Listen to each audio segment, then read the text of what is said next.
2024 সালে 32.79 billion dollar মূল্যের ঘড়ি রপ্তানি করেছে সুইজারল্যান্ড। চলিত বছরের মে মাস পর্যন্ত রপ্তানি কমেছে প্রায় 5%। বর্তমানে মার্কিন শুল্ক ঝড়ে বড় চ্যালেঞ্জের মুখে পড়েছে সুইজারল্যান্ডের ঘড়ি শিল্প। গুণগত মান, আভিজাত্য ও উদ্ভাবনীয় প্রযুক্তি সব দিক থেকেই এগিয়ে সুইজারল্যান্ডের ঘড়ি শিল্প।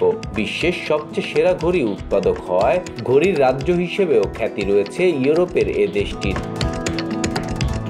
100 বছরের বেশি পুরনো অভিজাত শ্রেণীর ঘড়ির ব্র্যান্ড রোলেক্সও সুইজারল্যান্ডেরই। কিন্তু যুক্তরাষ্ট্রের শুল্কের রোষানলে পড়ে মন্দার কবলে বিশ্বসেরা ঘড়ির এই বাজার। গত এপ্রিলে ইউরোপীয় ইউনিয়নের জন্য 20% আর সুইজারল্যান্ডের পণ্যে 31% শুল্ক আরোপের হুমকি দেন মার্কিন প্রেসিডেন্ট ডোনাল্ড ট্রাম্প। শুল্ক আরোপ কার্যকরের 90 দিনের স্থগিত আদেশ বাড়িয়ে 1